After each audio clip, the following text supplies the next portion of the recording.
Bonjour à toutes et à tous, je m'appelle Aris Christodoulou, je suis le président de l'entreprise SIGA et je suis très enthousiaste à l'idée de vous accueillir ce jour pour ce premier webinaire d'une série intitulée Parole d'experts. Effectivement, nous inaugurons ce jour une toute nouvelle série de webinaires qui donne la parole aux 8 experts du comité pluridisciplinaire de SIGA. À chaque webinaire, nous invitons donc à rencontrer ces experts sur une thématique donnée du Manger Vrai. Ils seront invités donc à débattre, excusez-moi, des grands thèmes de l'actualité de l'alimentation sur ce nouveau format. Ils vous présenteront aussi et confronteront le fruit de leurs recherches. Ce jour, avec nous, nous avons le docteur Anthony Fardet et le docteur Michel Duru pour nous parler d'une thématique qui est celle de l'alimentation durable. Michel Duru est fondateur et directeur de recherche de l'unité de recherche pluridisciplinaire Agir jusqu'en 2010 de l'INRAE. Il est agronome spécialisé dans les systèmes de production. C'est un spécialiste de l'agroécologie, aussi considéré comme sans doute l'un des pères de l'agroécologie en France. Actuellement, il travaille sur la transition agroécologique des systèmes alimentaires. Il consulte auprès d'un certain nombre d'organismes et experts auprès d'agriculture du vivant ou encore d'EcoCert en cuisine. Peut-être ça parlera à certains d'entre vous. Il nous parlera ce jour des clés pour comprendre et accompagner la transition vers une alimentation durable. Quelles agricultures, quels choix alimentaires? Il nous parlera des externalités du système actuel, d'agriculture, d'élevage et de consommation de produits animaux, de santé globale. Puis, nous aurons Anthony Fardet, qui est chercheur en alimentation préventive, durable et holistique. Anthony s'intéresse depuis 1990 au lien entre alimentation et santé, avec un focus plus spécifique sur les matrices alimentaires, la transformation des aliments, leur potentiel santé. Depuis 2013, il a développé de nouveaux concepts et paradigmes pour l'alimentation préventive, fondés sur des approches dites holistiques et intégratives. Ce jour, il nous parlera donc de régime durable, de son approche holistique avec la règle des 3 V, du poids de l'alimentation fondée sur les aliments ultra transformés pour la santé, sur l'environnement, et reviendra aussi sur l'actualité sanitaire en relation avec les aliments ultra transformés. Ce jour, le format, c'est 1 heure. On a 2 fois 20 minutes de présentation. Je vous invite à enlever ici sur la petite cloche les notifications pour ne pas vous faire ennuyer. Sur ce côté, vous avez un volet dans lequel vous pouvez partager vos commentaires, vos problématiques, vos problèmes de connexion, d'audio, visio, dans l'espace chat. Et il y a aussi un espace questions sur lequel vous pouvez nous adresser vos questions. À la fin des 40 minutes de présentation, sera dédié un temps pour adresser vos questions à Anthony et Michel. Sans plus attendre, je laisse donc la parole à Michel pour nous parler d'alimentation durable. Bien, bonjour à toutes et à tous. Donc, je travaille à l'INRAE, donc je m'appelle Michel Duru.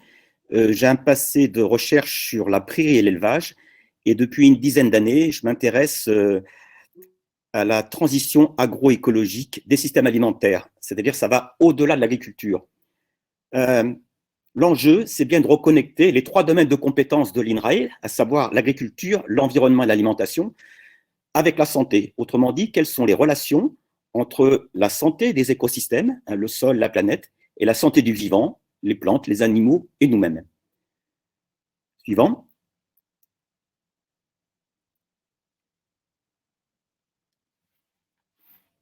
Donc, qu'est-ce que, Aris, la diapo suivante. Désolé, ce n'est pas moi qui passe les diapos. Qu'est-ce que l'alimentation durable? Eh bien, la FAO l'a définit de la manière suivante. L'alimentation durable, ça contribue à la sécurité alimentaire, avoir assez à manger, et nutritionnelle, ainsi qu'à une vie saine pour les générations présentes et futures. L'alimentation durable, ça a de faibles conséquences sur l'environnement, ça contribue à protéger et respecter la biodiversité et les écosystèmes. Elle est nutritionnellement sûre et saine, elle permet d'économiser ou d'optimiser les ressources naturelles, elle est culturellement acceptable, économiquement équitable et accessible. Très récemment, ce trimestre, l'Europe s'est saisie de cette question avec des objectifs très ambitieux pour 2030. J'en cite 4. C'est produire en réduisant de 50% les pesticides. C'est aussi réduire les pertes de nutriments, l'azote dans l'air, dans les eaux, de 50%. C'est aussi de réduire de 50% les antibiotiques utilisés pour soigner les animaux. Et c'est aussi d'atteindre au moins 25% des terres agricoles en agriculture biologique. Donc des objectifs ambitieux, la question est, est-ce que les stratégies mises en œuvre sont-elles à la hauteur? Je vais vous apporter quelques clés pour comprendre et vous faire votre propre opinion. Suivante. Alors, sur le graphique suivant, je vais présenter une dizaine de grands défis que l'on a à l'échelle internationale, mais aussi en Europe et en France. Par exemple, vous connaissez tous la dégradation des sols et des eaux. La déforestation, c'est 10% au moins des émissions de gaz à effet de serre. L'épuisement des ressources, vous connaissez tous le pic du pétrole, mais en agriculture, il y a le pic du phosphore. Le changement climatique, la question, est-ce qu'on va pouvoir ne pas dépasser 1,5 degré en 2050? Il y a aussi un déclin de la biodiversité. Les zoonoses, typiquement la Covid que nous avons maintenant. L'antibiorésistante, c'est 25 000 morts par an en Europe. Et les maladies chroniques, l'obésité, le diabète, le cancer, c'est 2 milliards d'habitants dans le monde et c'est 15% de la population française. Ce que je veux dire comme message, c'est que ces défis sont interconnectés. La déforestation accentue le changement climatique. Le changement climatique entraîne une érosion de la biodiversité et on le sait maintenant, on le vit actuellement, le déclin de la biodiversité est à l'origine des zoonoses, c'est-à-dire des maladies qui se transmettent des animaux aux hommes. À ce jour, les limites de la Terre sont dépassées pour la biodiversité, l'azote et le climat. Suivante. Alors, naturellement, il n'y a pas que l'agriculture et l'alimentation qui impactent tout ce dont je viens de parler. Je vais surtout insister moi, sur l'agriculture et la consommation, mais mon collègue Anthony parlera plus de l'aval de l'agriculture, à savoir la transformation et la distribution. Ce qu'il faut retenir aussi, c'est qu'il n'y a pas un facteur et un impact. Le glyphosate est un problème. La chose est relativement complexe. C'est pour ça que quand on dit à chaque problème complexe existe une réponse claire, simple et fausse, je souscris complètement à cette citation. Je vais vous présenter maintenant plus en détail comment on peut progresser. La suivante. Alors, pour cela, je vais repartir un des enjeux. Vous savez que le monde, enfin plusieurs pays dans le monde, l'Europe et la France, se sont engagés à atteindre 0 émission nette en 2050 en termes d'équivalent de gaz carbonique. Ça veut dire que ce qu'on va émettre par l'agriculture et le pétrole et le gaz, il va falloir le compenser par les séquestrations de carbone. L'agriculture, c'est 20% des émissions de gaz à effet de serre. Et le système alimentaire, donc avec l'aval de l'agriculture, c'est 30%. Vous voyez sur cette figure qu'on est passé en France de 580 millions de tonnes en 1990 à 480. Donc on a progressé de 0,5% en réduisant les émissions. Mais pour atteindre l'objectif qui est maintenant écrit, souscrit par la France, il va falloir aller 9 fois plus vite. Et en plus, il va falloir stocker, séquestrer du carbone dans les sols 2 à 3 fois plus rapidement qu'on ne l'a fait par le passé. La question est, est-ce qu'on va manger 2 fois moins puisqu'il va falloir émettre moins de gaz à effet de serre? Qu'est-ce qu'il va falloir changer dans l'agriculture et l'alimentation? Diapo suivante. Alors, l'agriculture, bien sûr, génère des impacts, mais elle fournit des services. Et actuellement, on a 2 visions qui sont rarement réunies. Donc, les impacts, par exemple, l'agriculture consomme des terres. Si on fait du blé, on ne fait pas de l'énergie. Elle consomme de l'eau, de l'énergie. Et puis, elle impacte les écosystèmes, notamment, on l'a vu tout à l'heure, elle contribue au changement climatique à hauteur de 20%. Elle contribue à l'eutrophisation des eaux par le phosphore et l'azote. Elle contribue à émettre des particules fines dans l'air. Elle est toxique pour certains écosystèmes et elle aussi, certains produits sont toxiques pour l'homme. Suivante. Mais l'agriculture émet aussi des services utiles à la société. C'est d'une part la régulation du climat et la qualité de l'eau. Régulation du climat, ça veut dire séquestration du carbone dans les sols. Donc réduire la vitesse du changement climatique. C'est aussi l'atténuation naturelle des pesticides par la matière organique. C'est le stockage et la restitution de l'eau. La stabilisation des sols, c'est-à-dire l'absence d'érosion, et c'est mettre sur le marché des produits qui sont pour certains à très haute valeur nutritive. Suivante. Pour expliquer tout ça, je vais partir de 2 choses, 2 grands leviers. Il y a ce que j'appelle l'agriculture, c'est les cultures, le blé, les cultures maraîchères, l'arboriculture. Et donc tout l'enjeu, ça va être de faire avec la nature, ce qu'on appelle l'agroécologie. Dans un deuxième temps, je vais parler de l'élevage et de la consommation de protéines. Et le message, c'est moins, mais mieux. Et enfin, je vais conclure pour voir comment on peut écrire un futur désirable pour une alimentation durable. Suivante. Alors, quand on parle d'agriculture, vous connaissez tous, on parle d'agriculture biologique, d'agriculture chimique, d'agribusiness, d'agroécologie. Suivante. En fait, le plus souvent, on ne voit l'agriculture et l'alimentation que négativement par les impacts.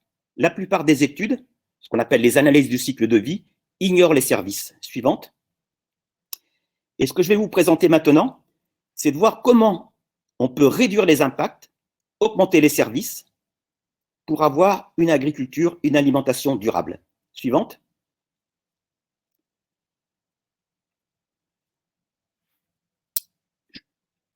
Comment on fait pour produire?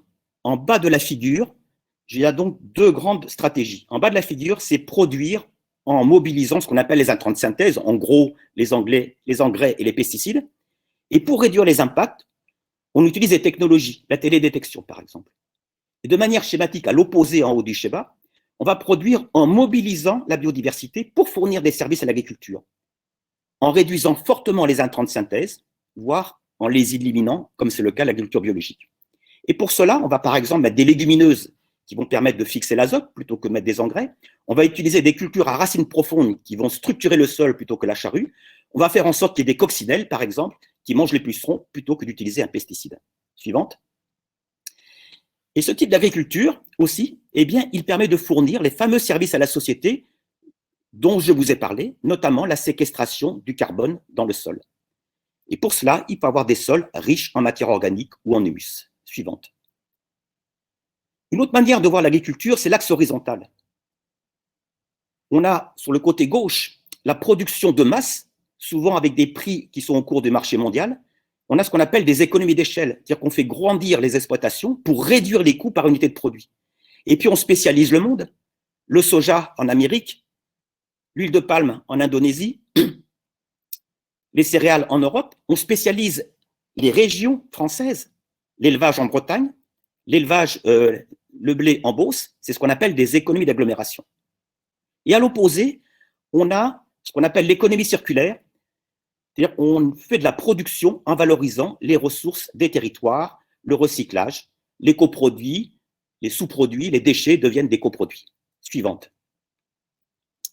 Je vais maintenant vous présenter différents types d'agriculture. La forme d'agriculture la plus commune, c'est ce que j'appelle l'agriculture technologique de produits. L'agriculture raisonnée, par exemple, c'est toujours basé sur un petit nombre de cultures, 2 ou 3. Le blé occupe, par exemple, la moitié de la surface agricole utile française hors prairie, avec beaucoup de sols nus. Suivante. On peut améliorer ce type d'agriculture par ce que j'appelle une agriculture de coopération, en ayant, par exemple, des cultures intermédiaires entre deux cultures de rente qu'on va méthaniser pour fournir de l'énergie. Et donc, c'est déjà une amélioration de l'agriculture raisonnée. Suivante. On a ce que j'appelle en haut du graphique les agricultures territorialisées, donc des paysages complexes, une diversité de cultures avec des rotations, des légumineuses. Et l'agriculture biologique est une de ces formes d'agriculture. Suivante. Et sur le dernier cadran, il y a ce qu'on appelle l'agriculture agroécologique de produits. Donc, on commercialise le plus souvent au prix du marché mondial. Et typiquement, c'est l'agriculture de conservation des sols. Ce qui veut dire quoi? Une couverture permanente du sol, une diversité de cultures, des rotations longues, et puis une réduction forte ou totale du travail du sol. On remplace la charrue par des plantes. Suivante. Et puis, il y a encore des formes plus élaborées où on combine les atouts des deux autres formes d'agriculture. C'est par exemple l'agriculture de conservation des sols biologiques. Il ne faut pas oublier qu'il y a aussi beaucoup d'importations en France, le soja pour le bétail, l'huile de palme, suivante, et que, je tiens à le signaler, que souvent ces monocultures sont à fort impact environnemental et sanitaire, c'est-à-dire que les standards sont bien moins exigeants qu'ils ne le sont en Europe. Pour l'échelle européenne, c'est 12 millions d'hectares qui sont importés ainsi. En gros, la surface agricole utilisée en France pour les grandes cultures. La suivante. Maintenant, parlons évaluation. L'agriculture biologique, c'est 15% des exploitations agricoles en France. L'agriculture de conservation des sols, en bleu à gauche, c'est 4%. Le reste, en gros, c'est l'agriculture conventionnelle raisonnée. Sur la figure de droite, vous avez une figure radar où j'ai comparé pour les impacts et pour les services à la société ces formes d'agriculture. En rouge, c'est l'agriculture raisonnée, en vert, l'agriculture biologique, et en bleu, l'agriculture de conservation des sols. Plus les courbes sont à l'extérieur du cercle, moins il y a d'impact, plus de services. Pour les impacts sur la partie droite de la figure, on constate qu'il y a, pour certains critères, l'agriculture conventionnelle est meilleure, moins de gaz à effet de serre que l'agriculture biologique par kilo de produit, des meilleurs rendements, donc moins besoin de terre, mais elle est moins bonne que l'agriculture biologique pour la toxicité humaine et l'écotoxicité. Par contre, lorsqu'on regarde les services à la société, la partie gauche de la figure, l'agriculture raisonnée est toujours moins bonne que les deux autres formes d'agriculture. Suivante. Conséquence, première conclusion, une alimentation durable doit privilégier les aliments issus d'une agriculture agroécologique, à savoir l'agriculture biologique et l'agriculture de conservation des sols, qui font 20% au maximum actuellement des produits mis au marché. Suivante. Je vais faire la même chose pour l'élevage. Alors pourquoi je le fais à part? Parce que l'élevage, c'est les 2/3 des émissions de gaz à effet de serre, c'est les 2/3 ou plus de l'utilisation du territoire français. Ça va être la première partie. Deuxième partie, c'est que tous les élevages ne sont pas comparables, et je vais le préciser. Diapo suivante. Comme ce qu'il faut savoir, c'est quand on compare les émissions de gaz à effet de serre en équivalent CO2, gaz carbonique pour 100 grammes de protéines, quand on prend des protéines issues de légumineuses, le pois chiche, la lentille, c'est 2 à 3 kg par 100 grammes. Quand on prend la viande rouge, c'est 15 à 30. Pour le fromage, le poulet, le porc, c'est intermédiaire. Donc, produire 100 grammes de protéines animales, ça émet 3 à 10 fois plus de gaz à effet de serre que produire 100 grammes de protéines végétales. Et ça nécessite 3 à 10 fois plus de surface. Mais là, c'est une vision partielle et partiale des choses parce que je ne compare que les impacts. Suivante. Voyons maintenant les différentes formes d'élevage. Donc, notre alimentation. Vous avez ici, sur les petits graphiques, les émissions de gaz à effet de serre pour un régime alimentaire moyen. En bas, c'est le régime moyen des Français, 1600 kg par an, soit 4,5 kg par jour. Sur la barre intermédiaire, c'est pour un régime amélioré pour la santé. Et sur la barre supérieure, c'est un régime type méditerranéen avec pas d'excès de consommation de protéines et puis 1/3 animal, 2/3 de protéines végétales. Ce qui est en bordeaux et rouge, ce sont les viandes. En bleu, ce sont les produits laitiers. Donc les 2/3 des gaz à effet de serre viennent, quel que soit le système alimentaire, viennent finalement des produits animaux. Mais on voit sur cette figure qu'on peut réduire par 2 les émissions de gaz à effet de serre, suivante, en réduisant, je ne dis pas en supprimant, la quantité de protéines animales qu'on consomme. Deuxième conclusion, une alimentation durable nécessite de consommer moins de protéines animales pour réduire les gaz à effet de serre, et c'est aussi un régime bon pour la santé. Suivante. Maintenant, voyons plus en détail les différentes formes d'élevage. Parce que quitte à manger moins de viande, il faut que ça soit le top pour l'environnement et le top pour la santé. Vous avez en bas à gauche des élevages intensifs spécialisés, toujours associés à des systèmes de culture peu diversifiés, beaucoup de sols nus. Et on utilise beaucoup de ressources qui rentrent en compétition avec l'alimentation humaine. On peut améliorer ce système, comme on le voit sur la partie droite de la figure, en méthanisant les déjections animales pour faire du biogaz. On peut utiliser des coproduits de l'industrie agroalimentaire pour nourrir les porcs et les volailles. Et dans ce cas, ça n'entre pas en compétition avec notre alimentation. Suivante. Dans la partie supérieure à droite, vous avez d'autres formes d'élevage, notamment, suivante, des formes d'élevage agroécologiques. Et ça correspond à quoi précisément? Suivante, ce sont des élevages herbagés ou des élevages bio.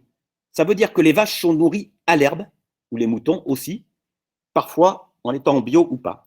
Et sur le dernier quart en haut à gauche, vous avez donc une offre d'agriculture de produits qui rentrent sur le marché mondial, au cours du marché mondial, mais il y a un certain nombre d'atouts. C'est l'exemple de la filière bleu blanc cœur, je vais prendre un exemple. Ça consiste en quoi? Ça consiste en 2 choses.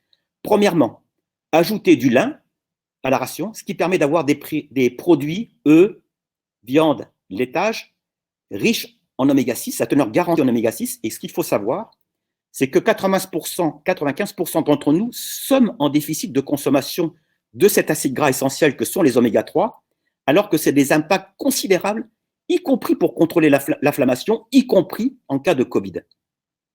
Et la deuxième item, c'est que l'orientation actuelle est de supprimer l'importation de tourteaux de soja et de remplacer ce tourteau de soja par des légumineuses à graines, le lupin, la févrole, cultivées en France, ce qui permet d'améliorer aussi la fertilité des sols. Suivante. Je vais procéder maintenant à une évaluation aussi de ces systèmes.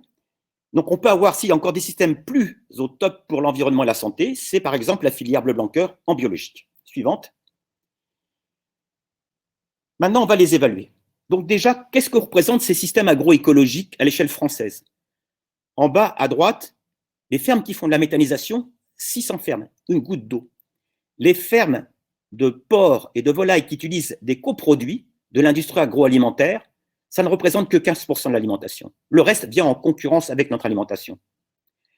Je vais prendre l'exemple du lait maintenant pour l'encart en haut à droite. L'agriculture biologique, c'est 3,5% du lait français, une goutte d'eau.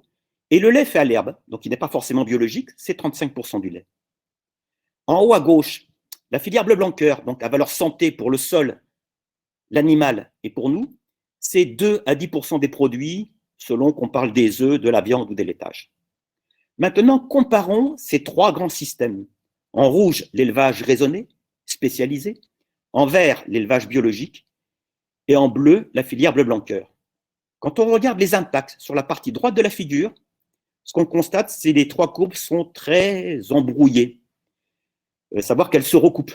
C'est-à-dire qu'il y a des points forts et des points faibles pour toutes les formes d'agriculture, toutes les formes d'élevage.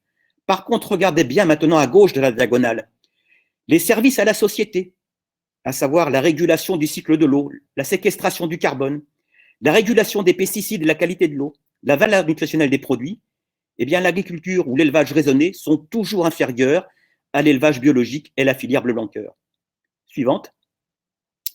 Donc la conclusion importante ici, et vous le voyez bien, c'est que si on regarde que les impacts, on va pouvoir dire le bio c'est moins bon, le bio c'est meilleur.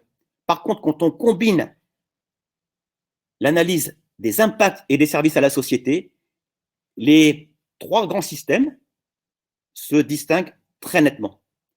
La conclusion, c'est qu'une alimentation durable doit privilégier les produits animaux issus des élevages minimisant les impacts sur l'environnement et maximisant les services à la société. Et donc, ce sont plutôt les élevages qui sont sur la partie haute de mon graphique, sur la gauche. Suivante. Pour terminer, je vais présenter deux choses. D'une part, comment le consommateur peut s'y retrouver. L'État doit mettre sur pied d'ici la fin de l'année un éco-score, donc un score environnemental, à l'image du Nutri-Score, donc qui est utilisé pour la nutrition, ou aussi du scoring SIGA, qui est utilisé pour le degré de transformation. Ici, vous avez un premier outil conçu par des startups qui tient compte de ce que j'ai présenté, à savoir les impacts. Et vous avez vu, quand on considère les impacts, c'est parfois tel type d'agriculture, tel autre. Et puis, il y a une tentative qualitative pour mettre un bonus ou un malus à ces impacts selon les services fournis à la société. Par exemple, le degré de transformation, ça peut avoir un malus. La saisonnalité, c'est pas bon, c'est un malus. Et puis, on commence à tenir compte des modes de culture et d'élevage, ce sur quoi j'ai beaucoup insisté, car on a vu qu'ils se différenciaient beaucoup en termes de services. Mais à ce jour, les services fournis à la société par l'agriculture, tels que je vous ai commencé à les présenter, sont très mal pris en compte dans la caractérisation des produits. Il y a un très gros effort à faire. Suivante. Pour terminer, sur une note positive, parce que vous avez vu que le diagnostic, il n'est pas bon, mais vous avez vu qu'avec les formes d'agriculture et d'élevage agroécologique, il y a des possibilités d'amélioration considérables. On va voir comment faire avec l'ensemble des acteurs du système alimentaire, à savoir depuis l'agrofourniture jusqu'au consommateur, en passant par les intermédiaires. Suivante.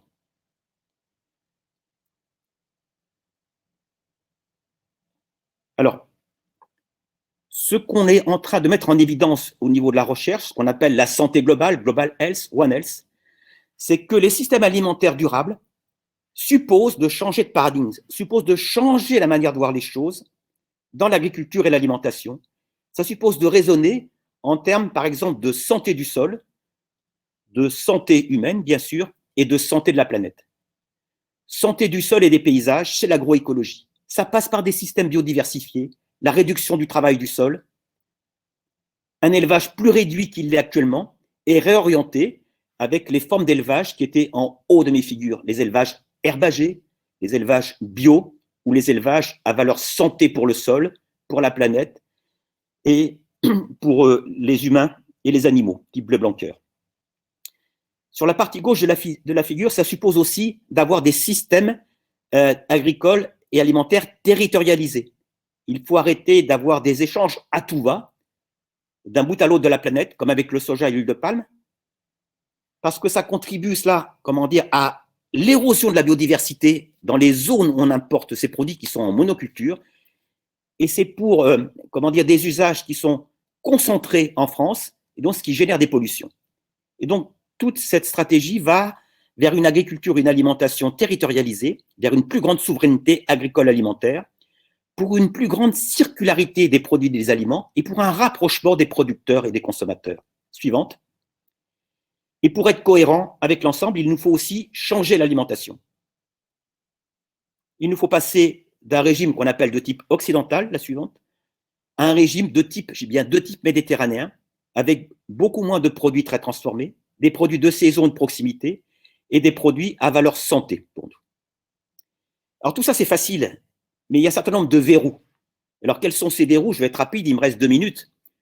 D'une part, la forme d'agriculture agroécologique, qu'elle soit bio ou pas, elle est ce qu'on appelle située, dépendante du contexte. Il n'y a pas de recette valable d'un endroit à l'autre. Il y a des grands principes. Et actuellement, on manque de référentiels. Il y a aussi une variabilité du rendement et de la qualité. Il faut savoir faire avec. Et puis, il y a un différentiel de rendement pour les nouvelles cultures. Si on passe de 3, actuellement, 4 cultures occupent l'essentiel de la France, en dehors des prairies, le blé, le tournesol, le maïs et le colza. Et donc, les autres cultures ne sont pas compétitives. Il faut accentuer l'effort de recherche et développement.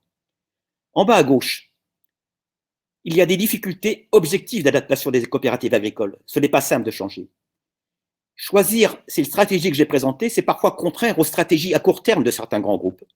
Et puis, il nous faut aussi une coordination entre acteurs. Il faut que le monde de l'alimentation, qui est représenté aujourd'hui, comprenne les contraintes de l'alimentation, comprenne les contraintes de l'agriculture. Et réciproquement, il faut que le monde de l'agriculture soit sensibilité aux enjeux de nutrition et de santé. Et enfin, pour le consommateur ou pour ceux qui s'occupent de restauration collective, il faut changer ses habitudes alimentaires. Il faut faire la cuisine et il faut refondre la restauration collective. Suivante.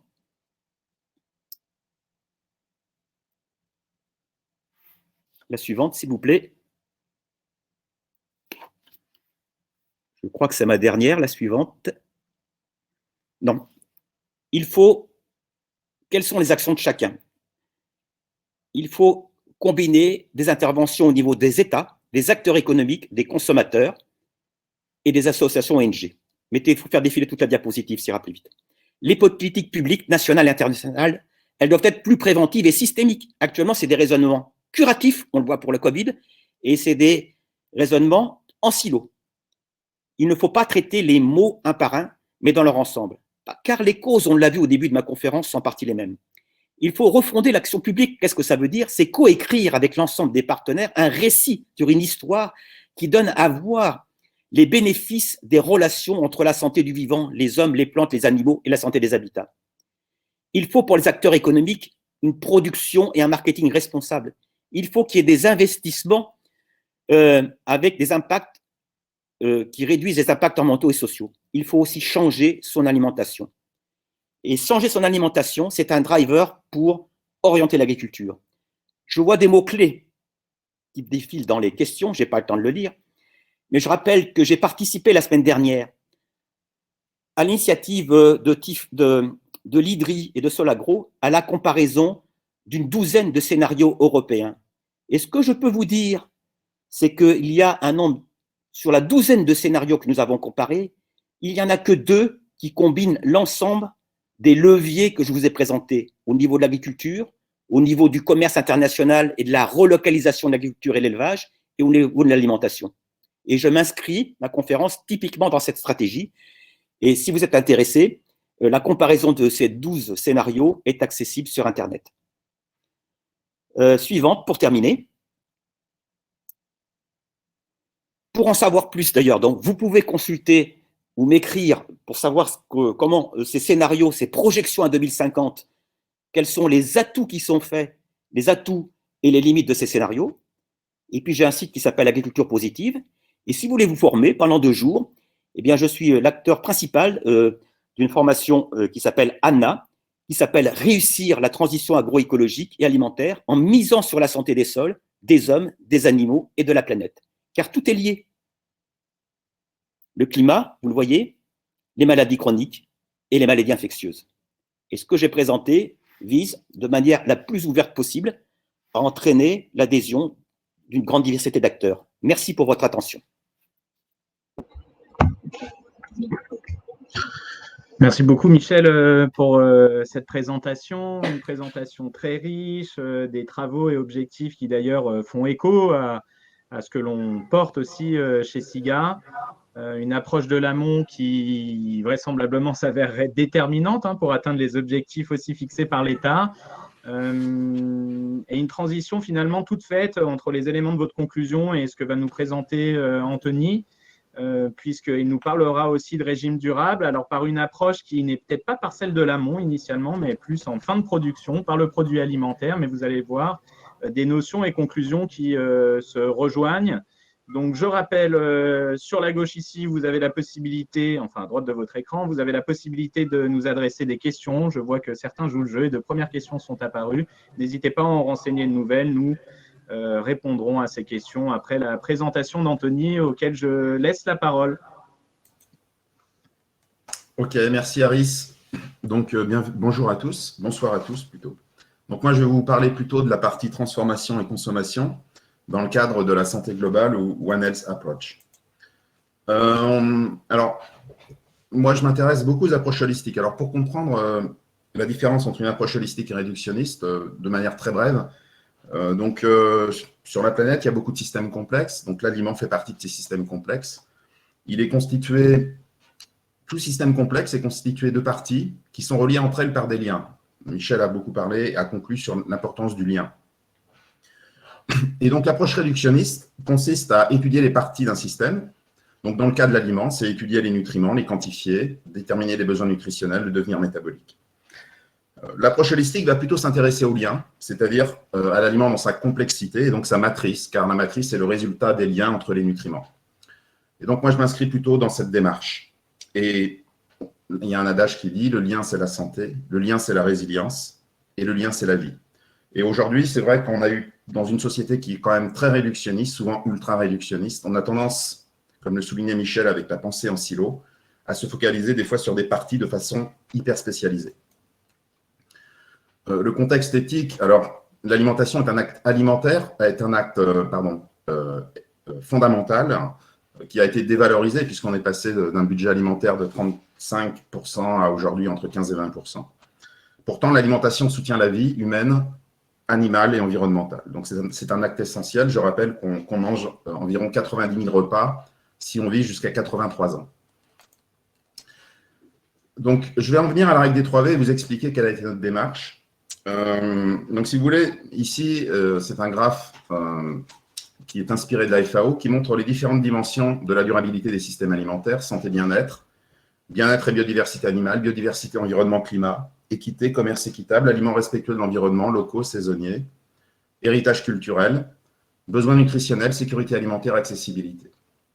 Et on a observé en fait que l'excès de calories animales, alors ça c'est quand même plutôt connu, mais aussi l'excès de calories ultra transformées menace la plupart de ces dimensions, excepté peut-être la sécurité alimentaire et l'accessibilité, puisque par exemple les aliments ultra transformés sont des calories bon marché disponibles au plus grand nombre, et ce sont des aliments qui sont très sûrs sur le plan sanitaire. Mais ces deux sécurités ont été privilégiées au détriment de la santé et au détriment de l'environnement.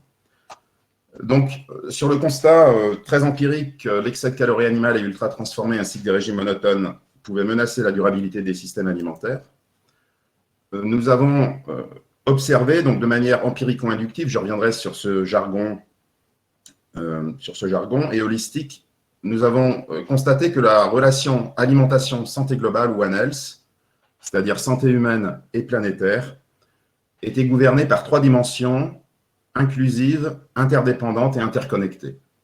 Le ratio produits animaux sur végétaux, qu'on appelait végétal, qui est donc bien connu, la diversité, qui est aussi très connue depuis la nuit des temps, variée, si possible biolocal et de saison, je dis bien si possible. Après ce qu'a dit Michel, on pourrait remplacer bio par si possible agroécologique, local et de saison. Pourquoi si possible? Parce qu'il y a des pays qui ne peuvent pas manger 100% local, 100% bio et de saison, donc c'est un équilibre qui compte. Et enfin, la 3e dimension qui a plutôt été négligée, qui était le chaînon manquant, pour caractériser cette relation, c'est le degré de transformation, vrai par opposition aux aliments ultra-transformés. Alors, cette diapo est un peu compliquée, mais c'est pour vous expliquer les différences, les 2 grandes méthodes scientifiques, empirico-inductives et hypothético-déductives, notamment dans l'approche de la santé globale. Il y a une première approche qui n'est pas forcément dominante aujourd'hui et qui a été dominante pendant des siècles dans la recherche, c'est l'approche ici à gauche empirico-inductive, c'est-à-dire qu'à partir de données réelles, ancrées dans la réalité, donc non déconnectées de notre réalité, de notre environnement, eh bien, on relie ces données, on les collecte et on recherche des liens et on élabore de nouvelles théories, de nouveaux concepts, de nouveaux paradigmes, de nouvelles classifications. C'est dans cette démarche que s'inscrivent les 3V.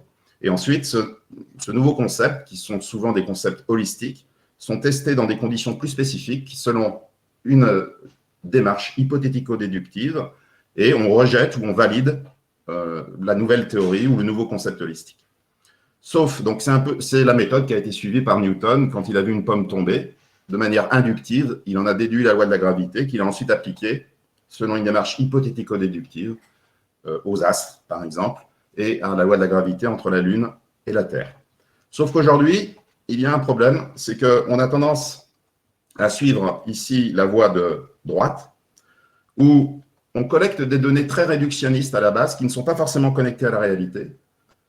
On élabore de nouvelles constructions d'esprit qui sont souvent réductionnistes, toujours déconnectées du réel, que l'on reteste dans des conditions spécifiques et qui régénèrent des données réductionnistes dans un cercle vicieux, mais qui est déconnecté du réel. Et on peut l'observer beaucoup en alimentation. Donc, il faut imaginer ces 3 dimensions plutôt comme des règles ou des dimensions génériques qui gouvernent la relation alimentation-santé globale. Et on peut imaginer un espace à 3 dimensions. Et selon le curseur sur chacune de ces dimensions, on peut classer, situer tous les régimes de la planète, qu'ils soient locaux, régionaux, méditerranéens, okinawa, nordiques, que sais-je encore, dans cet espace à 3 dimensions. Donc, on peut très bien avoir un régime vegan qui est très transformé, ultra transformé, donc il sera très végétal, mais peu vrai. Le régime occidental qui tourne autour de 55-65% de calories végétales se situe ici, etc.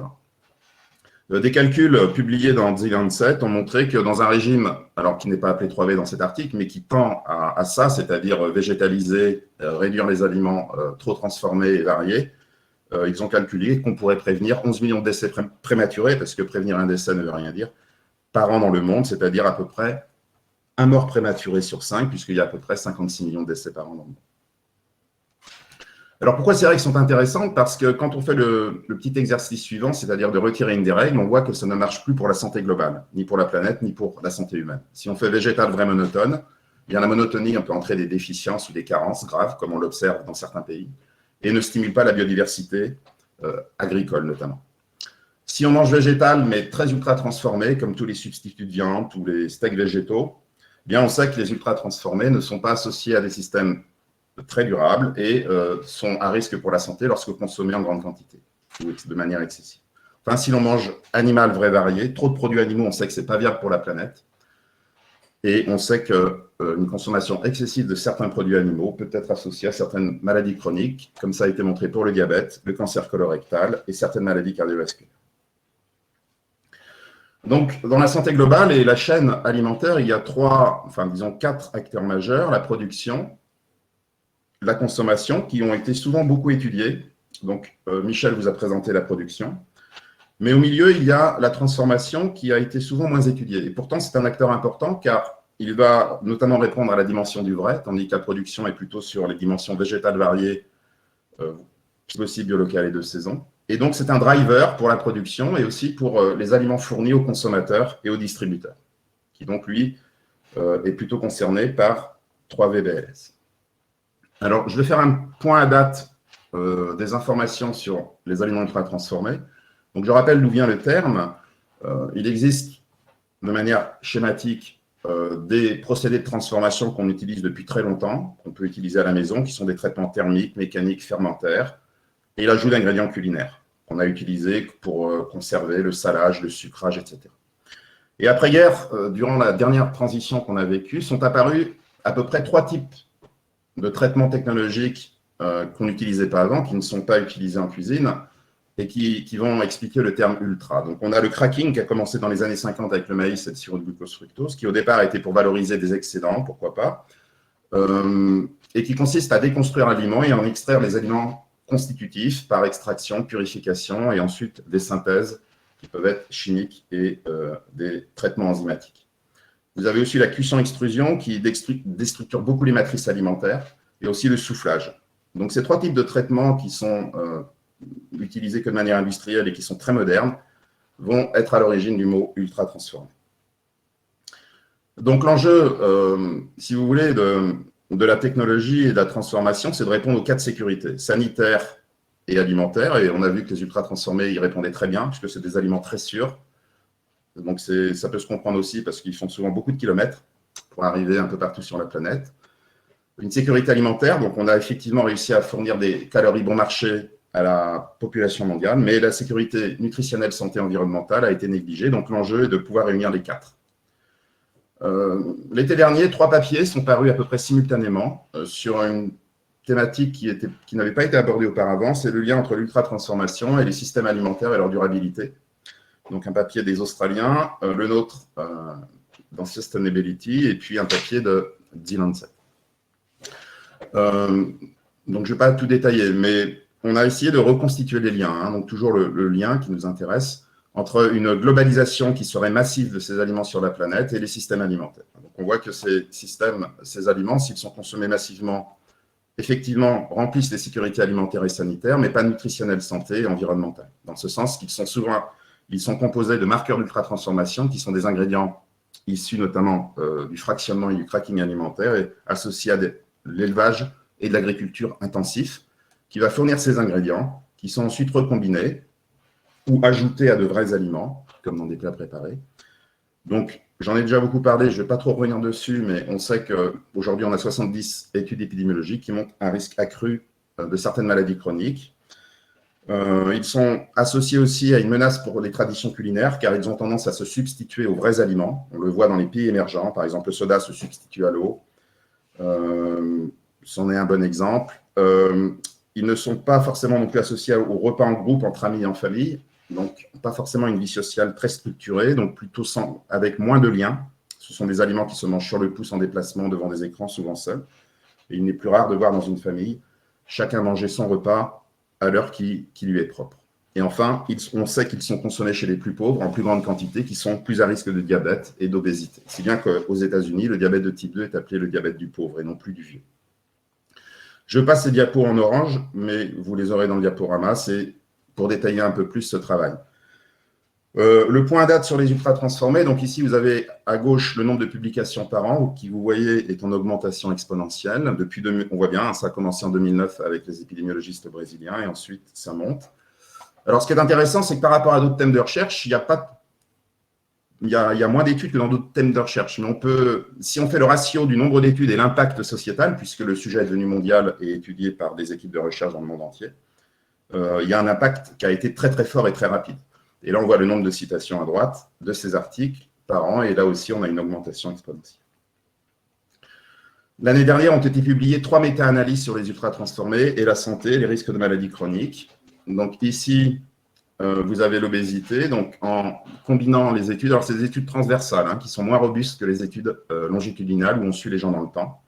Donc c'est une indication pour de futures études longitudinales, mais dans les études transversales, donc si on combine toutes ces études, on a un risque de 26% si l'on compare les gros consommateurs et les petits consommateurs. Dans cette autre méta-analyse, ils ont pris cette fois-ci les études longitudinales. Donc, on suit les gens dans le temps. Donc, vous voyez, il y a 6 et 3, 9, 14 études. Et l'on remarque donc un risque accru, toujours en comparant les gros et les petits consommateurs, de 25% de mortalité toutes causes confondues, de mortalité par maladie cardiovasculaire, de dépression et 23% de risque d'obésité et de surpoids, confirmant donc les résultats des études transversales. Enfin, troisième méta-analyse, qui sont revenus sur d'autres maladies chroniques. Alors, ici à gauche, vous avez toujours l'obésité. Donc, on voit un risque accru ici de 51% sur ces 5 études. Un risque accru de surpoids de 36%. Et dans le papier, donc, ils ont noté également un risque accru de mortalité toutes causes confondues de plus 28%, un risque très fort de syndrome métabolique, de dépression. 2 études longitudinales sur le diabète donnent des risques de plus 37 et 44%. Et l'étude de Srour montre que pour chaque augmentation de 10% en poids d'aliments ultra-transformés, le risque de diabète augmente de 15%. Donc évidemment, ce sont des observations, pas des causalités. Mais quand beaucoup d'études épidémiologiques d'observation, notamment longitudinales, convergent vers le même résultat, on se rapproche quand même de la causalité. Et enfin, des études ont été publiées en 2019 et 2020 qui sont intéressantes pour le futur.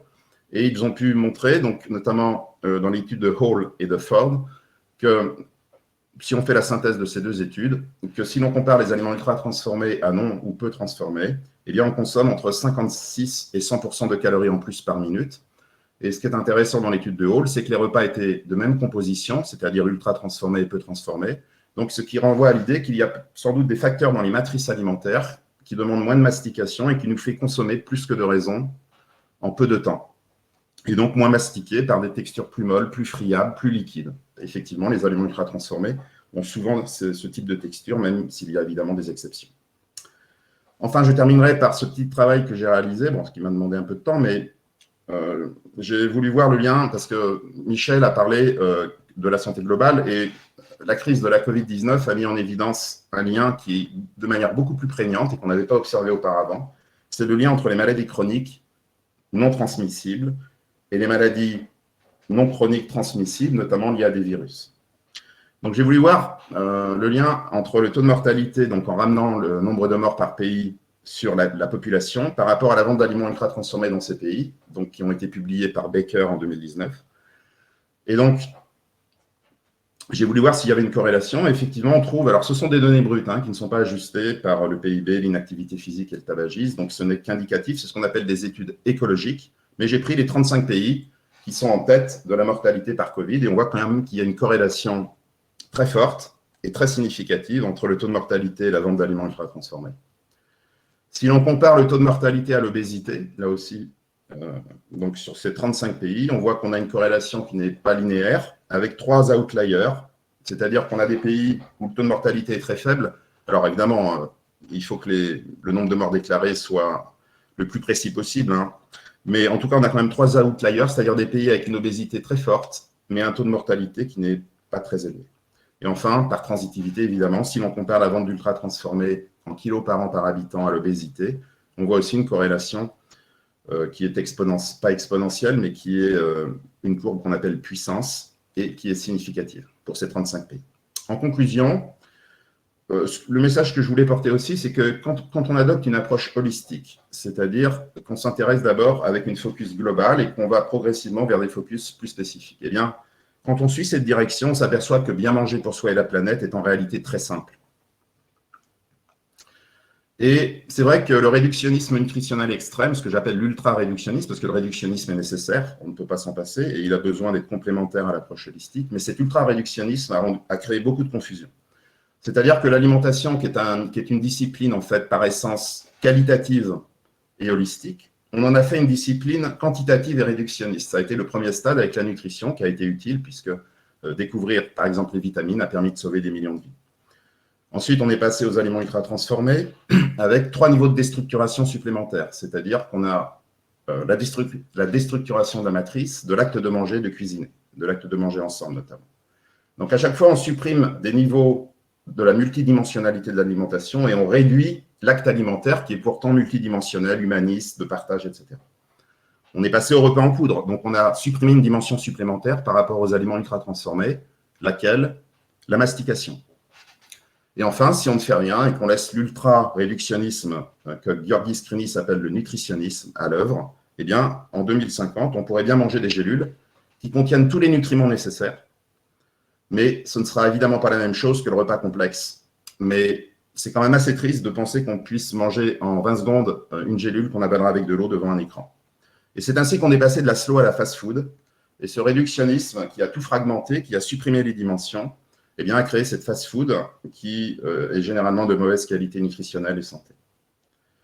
Alors, la hiérarchie des choix, des index pour les choix alimentaires dans le cadre de la santé globale. Certains pourront dire que les scores se multiplient, les index se multiplient et que c'est confus. Moi, je pense que la confusion ne vient pas du nombre d'index, mais plutôt de l'absence de hiérarchisation. Et donc, sur la base de mes travaux, et que j'ai publiés ces 5 dernières années, j'en suis arrivé à la conclusion qu'il faut toujours aller du global au spécifique et de l'holisme au réductionnisme. Et donc, la première question à se poser, c'est quelle est la qualité globale de mon régime? Nous, on l'a définie par la règle générique des 3 V, BLS. Mais on achète des aliments, non des régimes. Donc, il peut être intéressant de caractériser l'aliment, mais dans sa complexité. Donc, on passe au niveau aliment. Pour moi, les index les plus intéressants pour la planète et pour sa santé sont les index de degré de transformation. Et donc, de séparer les vrais des faux aliments, même si les aliments ultra transformés peuvent jouer un rôle, mais plutôt de niche et non pas la base du régime alimentaire. On pourrait s'arrêter là pour bien manger. Pour le grand public, il n'y a pas besoin d'en savoir plus. Et vous voyez que je ne vous parle ni de nutriments, ni d'aliments, ni de groupes d'aliments. On parle de dimensions qualitatives et génériques. Après, si on veut aller plus loin, au niveau du nutriment, qui est déjà un niveau invisible à l'œil nu et déconnecté du réel, eh bien, on peut s'intéresser à l'index glycémique, à la composition, aux additifs, aux xénobiotiques, pourquoi pas des traitements thermiques particuliers, à l'équilibre acido-basique. Mais vous comprenez bien que si l'on choisit ces aliments dans l'autre sens, c'est-à-dire en partant du bas vers le haut, eh bien, ça ne marche plus parce que si on choisit seulement la composition, on ne prend pas en compte l'effet matrice, le degré de transformation, et on peut se trouver avec des aliments avec un bon équilibre nutritionnel, mais qui sont ultra transformés, ce qui est le cas de plus de 50%. Donc, le potentiel santé d'un aliment ne peut se résumer à la qualité nutritionnelle. C'est-à-dire que l'on peut remplir ses besoins nutritionnels et tomber malade chronique. C'est déjà observé. Je peux saupoudrer des bonbons avec tous les nutriments dont vous avez besoin tous les jours, mais ça ne vous empêchera pas de sans doute tomber diabétique. Donc, l'équilibre nutritionnel n'est qu'une vision que très, très, très partielle et très, très réductionniste du véritable potentiel santé de votre régime et d'un aliment. Je pense qu'il y a un grand défi dans la transformation, qui a privilégié, c'est vrai, le goût, c'est important, le plaisir. On mange d'abord pour le plaisir, on achète pour le plaisir du partage, le plaisir gustatif, et c'est très important. Moi-même, le premier, si l'aliment n'est pas bon, même s'il est bio, je ne l'achèterai pas. La sécurité toxicologique, on peut dire qu'en France, on est pratiquement presque dans le top 1, top 5 en termes de sécurité toxicologique. Mais par contre, l'enjeu pour le futur sera d'intégrer la dimension durabilité et santé au sein de la transformation. Donc, on est conscient que de combiner les 4 ne sera pas forcément tâche aisée. Et en conclusion, donc, ces 3 dimensions génériques, ce qui est original, c'est de les avoir réunies entre elles et d'avoir ajouté le degré de transformation. Alors, elles sont évidemment non dogmatiques, ce sont des règles génériques qui peuvent s'adapter selon les régions, les traditions, les croyances, les conditions climatiques et agronomiques. Et ce qui est intéressant, c'est que c'est une règle que tout le monde peut s'approprier, donc qui peut participer à la démocratisation de l'alimentation. Et on peut manger bien pour soi et pour la planète. Ça peut être un levier intéressant pour des décideurs politiques, pourquoi pas. Vous aurez compris que la règle des 3 V, c'est plutôt un régime flexitarien qui est associé, et donc le système agricole le mieux adapté, le système de polyculture élevage extensif, dans le cadre d'exploitation de petite ou moyenne taille. Et probablement que ce système nourrira beaucoup plus de monde à long terme que le système actuel hyper-intensif et ultra-réductionniste, qui, même si aujourd'hui il a des très forts rendements, comme il va abîmer la planète, il ne va pas nourrir un grand nombre de personnes très longtemps. Alors, il me reste quelques minutes. Je voulais vous présenter, parce que je trouvais ça intéressant, c'est un travail qu'on a fait avec la ville de Brest, avec une Nutri-navette, pour vous montrer que des concepts très théoriques peuvent trouver une application sur le terrain. Et je terminerai là-dessus.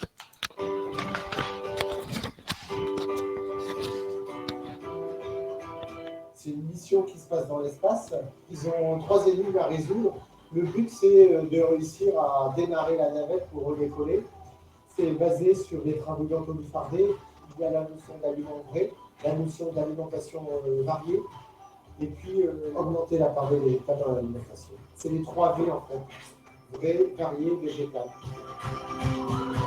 C'est plus simple de se dire je vais essayer d'augmenter le végétal, de limiter les produits ultra transformés et manger varié. Vous voyez. Tout est compris, plutôt que de se dire je vais compter mes plus, mes portions, est-ce que je vais manger 500 grammes de viande rouge par semaine, combien de poissons. Vous voyez. Le message principal, et qui n'est pas forcément le plus facile à faire passer auprès du grand public, c'est de revenir à une approche qualitative, globale, que je qualifie d'holistique de l'alimentation. C'est-à-dire prendre en compte l'aliment dans sa globalité, et non pas seulement comme une somme de composés, glucides, protéines, vitamines, minéraux. Parce qu'en fait, le lien qui unit les composés des aliments participe plus par la santé que les nutriments eux-mêmes. C'est ce qui m'a amené aux aliments ultra transformés, qui sont justement des aliments fractionnés recombinés, dans lesquels on casse les liens entre les composés et on réassemble tout avec des additifs, des ingrédients pour améliorer le goût, la couleur, les arômes, la texture, etc. Donc on fait des aliments artificiels en fait. Il ne faut pas que ce soit la base de l'alimentation, comme c'est en train de devenir dans de nombreux pays sur la planète. En France, c'est presque 40% des calories quotidiennes. Dans les pays anglo-saxons, c'est plus de 50-60%.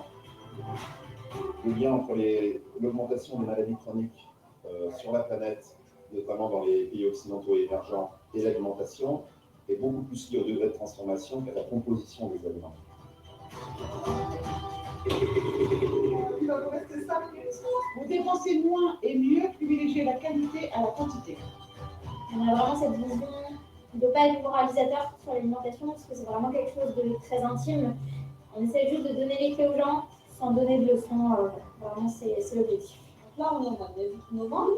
Dans les légumes, voilà tout ce que vous avez. Ah oui. Donc, vous pouvez mettre des navets, des panais, des poireaux, du chou. Les légumineuses, dans les lentilles, vous allez retrouver des protéines comme vous en trouvez dans la viande. Concrètement, quand on leur dit réduisez votre quantité de viande pour arriver à 85-15, en 85% de produits végétaux, 15% de produits animaux, eh ben, c'est bien beau de le dire, mais il faut réussir à trouver des recettes pour les mettre en pratique. Donc, on leur montre des céréales et des légumineuses qui vont venir compléter justement les produits animaux avec un renfort de protéines d'origine végétale. Si vous achetez des plats tout frais, Si vous regardez la liste des ingrédients dessus, vous allez trouver plein de produits que vous ne connaissez pas bien. L'un des messages également dans l'Escape Game, c'est de réduire sa consommation de produits ultra transformés. Donc déjà, il faut savoir ce que c'est qu'un produit ultra transformé. Typiquement, le petit déjeuner est un repas où il y a beaucoup de produits ultra transformés. Donc là, on propose une recette de brioche assez simple à mettre en œuvre et qui permet de remplacer facilement tout ce qu'on peut acheter, qui est un peu souvent suremballé. Donc on leur amène un exemple concret, quelque chose qu'ils vont faire eux-mêmes, où ils vont maîtriser les ingrédients qu'ils composent.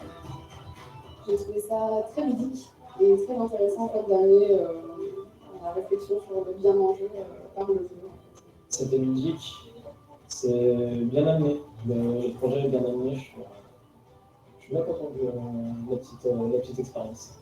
Vous connaissez le terme escape game, essentiellement pour les jeunes, mais je pense qu'à tout âge, c'est aussi très plaisant en fait, de le faire, de connaître aussi ce que c'est formé. Très bien.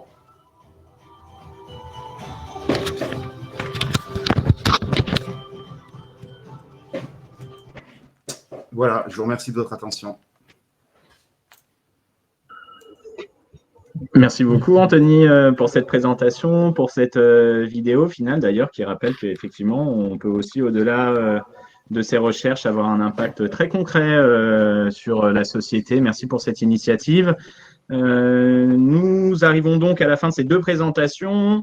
On va tout de même garder un temps d'échange. Un certain nombre de questions nous ont été adressées sur le formulaire dédié à ceci. Donc, sans plus attendre, nous allons commencer par les premières questions. Donc, il y avait des questions qui ont été posées pendant la présentation de Michel, d'autres pendant la présentation d'Anthony.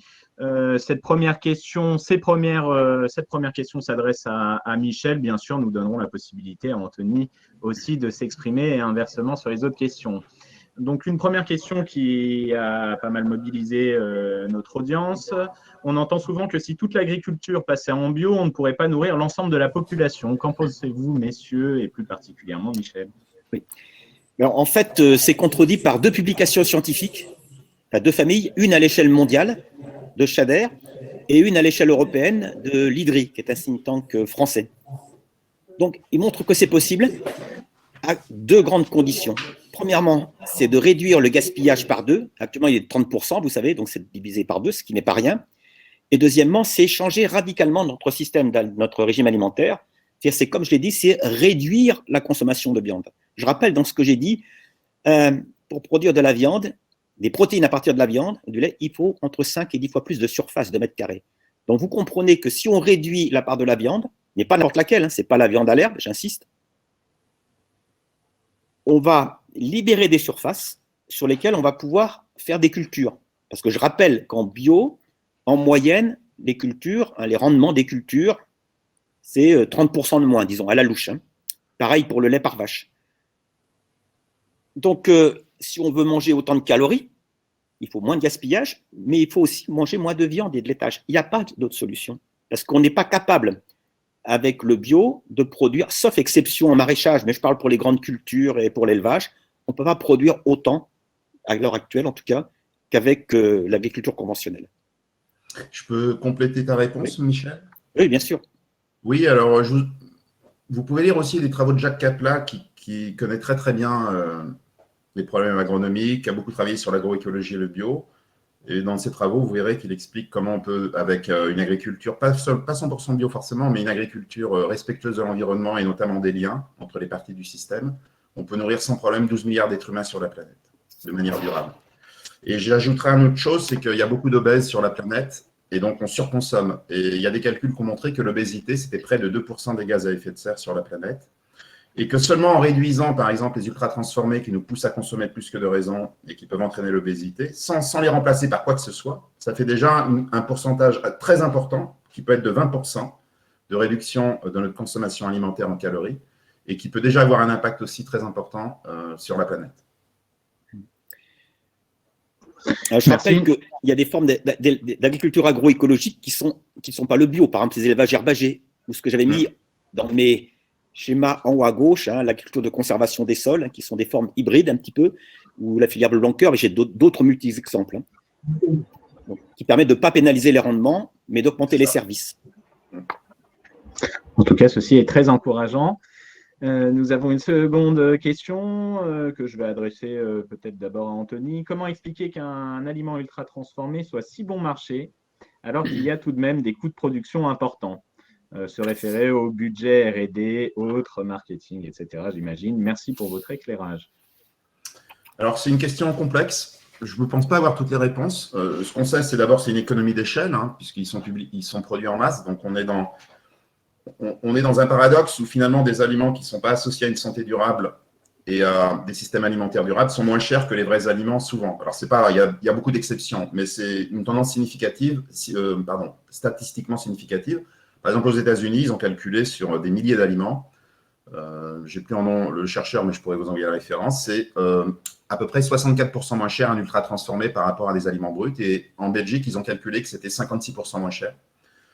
Moi, en France, j'ai des premières données de la grande distribution qui montrent que c'est au moins 16% moins cher. Donc, l'écart est moins important en France probablement que dans certains pays.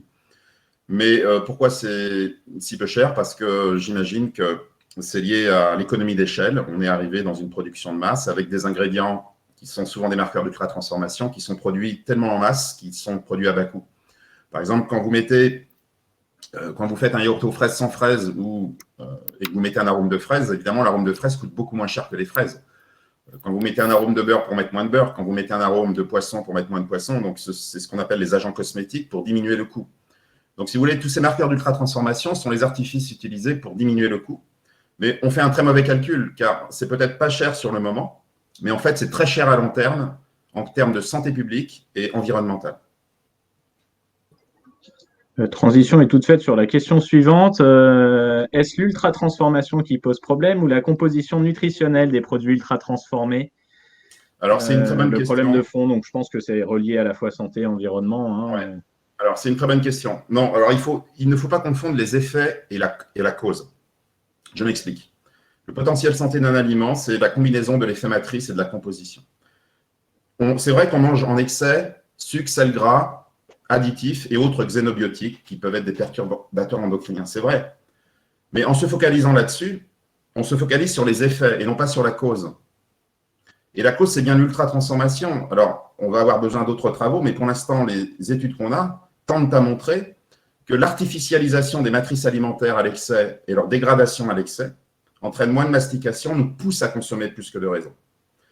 Donc, il faut d'abord s'intéresser à la cause si on veut avoir des effets durables à long terme et non aux effets. Par exemple, si je vous dis, si on s'intéresse aux effets comme on a tendance à le faire dans le monde avec les scores de composition. Si je vous dis moins sucré, tout le monde dit ouais, c'est génial, moins sucré. Mais non, c'est pas génial. La reformulation ne changera rien à la donne. Car si je vous dis moins sucré, vous allez juste faire, par exemple, un soda normal va passer soda light. Mais dans le soda light, il y a souvent 5 additifs et il y en a souvent 2 fois plus que dans le soda normal. Et un soda light n'est pas mieux associé à la protection de l'environnement et des systèmes alimentaires qu'un soda normal. Par contre, si je vous dis moins transformé et revenir à des vrais aliments, donc avec un indicateur plus holistique, et on s'intéresse à la matrice et à l'aliment dans sa complexité, on embarque non seulement la santé, mais l'environnement.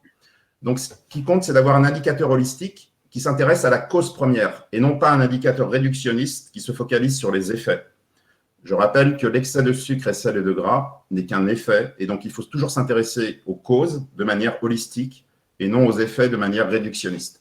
Et l'erreur de nos sociétés, c'est qu'on s'intéresse beaucoup trop, et Michel l'a souligné, qu'on est dans le curatif, dans l'esprit de silo, c'est qu'on s'intéresse toujours beaucoup trop à des effets de manière réductionniste, qu'on essaye tout le temps de corriger, mais ça ne change rien à la donne parce qu'on ne s'intéresse pas aux causes premières.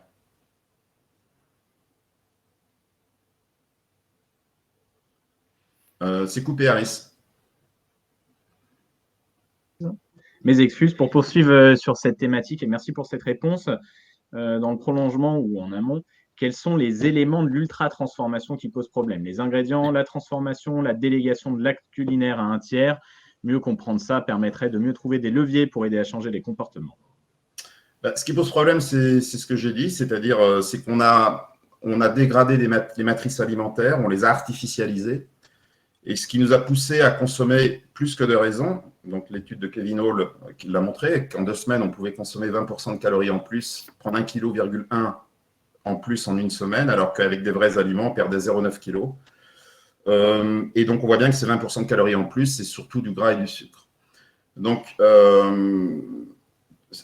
tu peux répéter la deuxième partie de la question, Harris? J'ai oublié là dans le… Excuse-moi.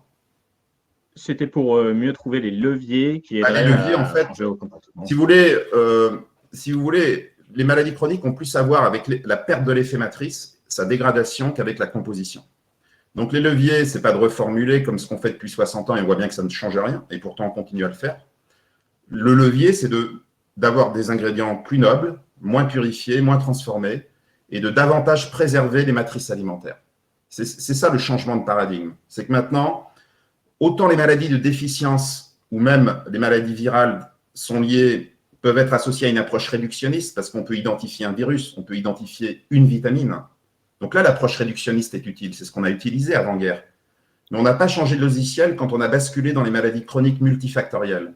Comme elles sont multifactorielles et multidimensionnelles, il faut revenir à une approche holistique si on veut les prévenir de manière durable et prendre en compte la multidimensionnalité de ces maladies. Et donc, dans l'aliment, l'approche holistique, c'est prendre en compte l'effet matrice.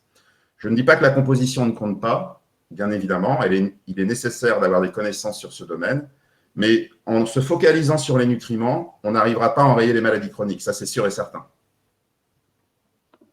Merci pour cette réponse. On a un certain nombre de questions qui portaient sur l'éco-score qui nous a été présenté par Michel.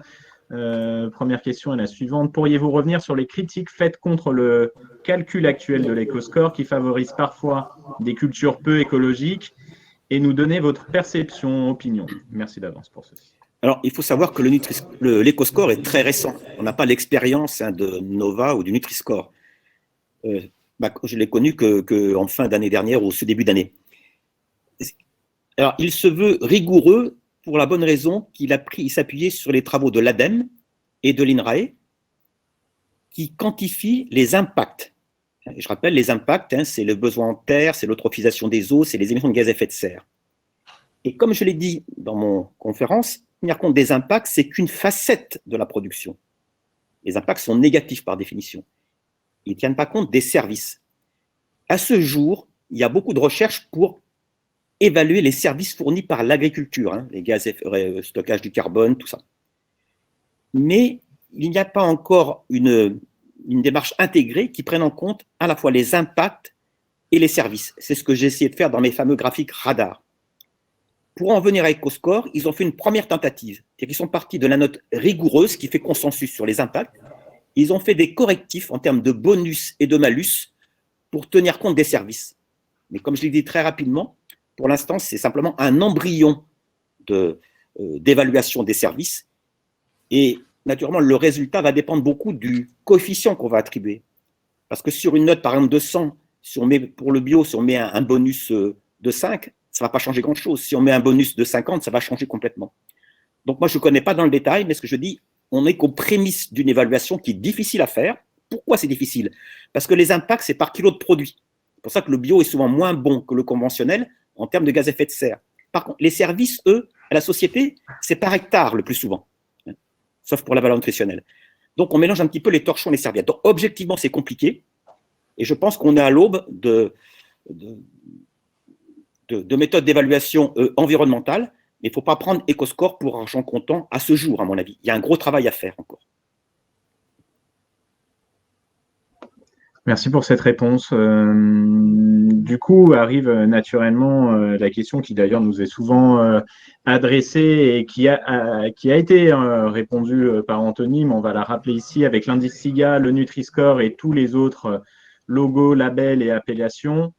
Est-ce que c'est réellement une bonne idée d'ajouter ces nouveaux indicateurs de durabilité sur l'étiquette des aliments? Est-ce que ceci ne risque pas de surcharger d'informations de consommateurs? Alors, je peux faire une réponse, hein. Toujours dans mon logiciel qui me tient à cœur, c'est-à-dire ce que j'appelle le logiciel holistico-réductionniste, et d'aller du global au spécifique. Alors, c'est des travaux que j'ai publiés, hein. Ce n'est pas une vue de l'esprit comme ça qui m'est venue en me levant ce matin, hein. C'est une réflexion approfondie. Comment répondre à cette question? Il est important d'aller du global au spécifique et de commencer par une grande focale. Le risque, en agrégeant des scores différents par le bas, c'est-à-dire différentes facettes qu'on agrège, c'est qu'on peut arriver à des contradictions. Par exemple, que fait le consommateur devant un Nutri-Score B, EcoScore B et Nova 4, ultra transformé? C'est compliqué. Alors que si vous commencez par le haut, par une approche holistique, que vous partez du principe que manger bien pour soi, c'est aussi bon pour la planète, eh bien, on arrive à des solutions qui vont toutes dans le même sens. Et le risque, c'est de commencer par le bas, c'est-à-dire par une approche partie par partie, et de les agréger. Alors, c'est peut-être du jargon, mais c'est en fait fondamental, parce qu'en faisant comme ça, on finit par créer de la confusion, alors qu'il faudrait plutôt commencer d'abord par le global, et ensuite aller vers les parties. Voilà, donc c'est plus une réflexion philosophico-scientifique, mais qui me paraît fondamentale, parce que je me mets à la place du consommateur, moi je ne saurais pas quoi faire devant un soda EcoScore B ou A, Nutri-Score B et ultra transformé. Je ne pense pas que le consommateur il ait les clés pour savoir s'en sortir. Enfin, là, ça n'engage que moi, évidemment. Très bien, je te remercie Anthony pour cette réponse. Écoutez, je pense qu'on va clôturer ce premier webinaire. Nous avons un petit peu dépassé. En tout cas, je vous remercie pour votre présence, Anthony, Michel, bien sûr, pour vos présentations, des présentations très intéressantes avec une convergence dans les conclusions, des discours et conclusions que nous estimions devoir faire porter davantage à la connaissance du grand public, des personnes qui aujourd'hui suivent SIGA. Sur ce point, aux personnes présentes à ce webinaire, n'hésitez pas à aller même sur notre site internet. En bas du site, vous allez retrouver différentes ressources. Pour les journalistes, un espace presse. Pour les scientifiques, nos publications. Pour les professionnels de santé et grand public, des kits pour sensibiliser au régime 3V, au manger vrai. N'hésitez pas à aller voir ces contenus. Ce webinaire sera disponible sur notre chaîne YouTube où sont présents aussi d'autres contenus. Rendez-vous est donné dans un mois pour le prochain webinaire avec de nouveaux experts et une nouvelle thématique. À nouveau, je vous remercie toutes et tous pour votre présence et plus particulièrement Anthony et Michel. Merci à tous d'être restés ce soir.